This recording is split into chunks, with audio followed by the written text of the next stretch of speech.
$1 अरब climate funding के लिए पाकिस्तान और IMF के दरमियान मुज़ाकरात आज से शुरू होंगे। IMF तकनीकी मिशन, अहम वज़रा, FPR, डिजास्टर एजेंसीज और सूबाई हुकूमतों से बातचीत करेगा। मगरिबी हवाओं का ताकतवर सिस्टम आज मुल्क में दाखिल होगा। बलोचिस्तान के 16 अजला में बारिश और बर्फबारी का इम्कान। कल से मुल्क भर में बारिशों और बर्फबारी के नए सिलसिले की पेशगोई। इस्लामाबाद और पंजाब में मूसलाधार बारिश और इशालाबारी मुतवक्के।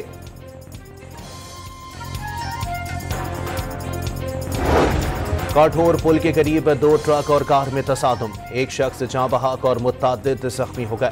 2 शदीद जख्मियों को सिविल अस्पताल मुंतकिल कर दिया गया। कोयटा सिब्बी रोड दोबारा खोल दिया गया। बोलान में सिक्योरिटी फोर्सेस और मुसल्लह अफराद के दरमियान तसादुम के बाद सड़क बंद कर दी गई थी।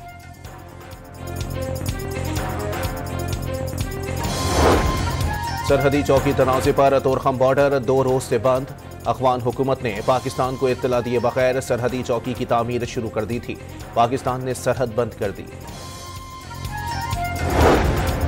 पेट्रोलियम मसनूआत की कीमतों में बगैर मशावरत मुमकिना रद्दोबदल करने पर पेट्रोल डीलर्स ने हड़ताल की धमकी दे दी।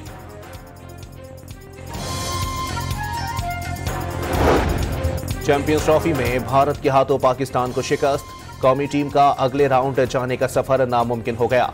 हाई वोल्टेज मैच में भारत ने पाकिस्तान को 6 विकेटों से शिकस्त दी। 242 रन का हदफ, 4 विकेटों पर अबूर। विराट कोहली ने शानदार सेंचुरी स्कोर की। मैन ऑफ द मैच का अवार्ड भी ले उड़े।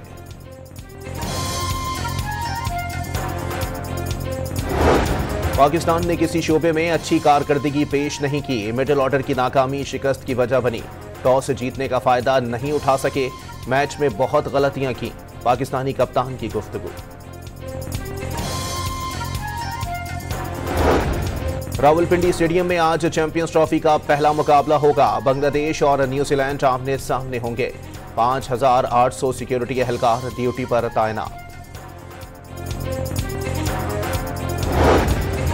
जर्मनी में कबल इस वक्त पार्लिमानी इंतखाबात में कदामत पसंद जमात क्रिश्चियन डेमोक्रेटिक यूनियन ने बढ़तरी हासिल कर ली। 208 नशिस्तें हासिल करने में कामयाब।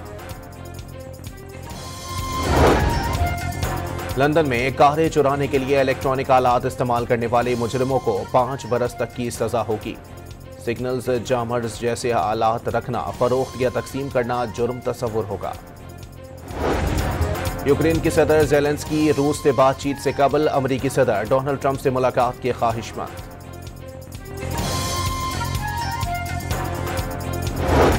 और ईसाइयों के मजहबी पेशवा पोप फ्रांसिस की हालत मजीद बिगड़ गई, जिसके बायस उन्हें ऑक्सीजन दी जा रही है।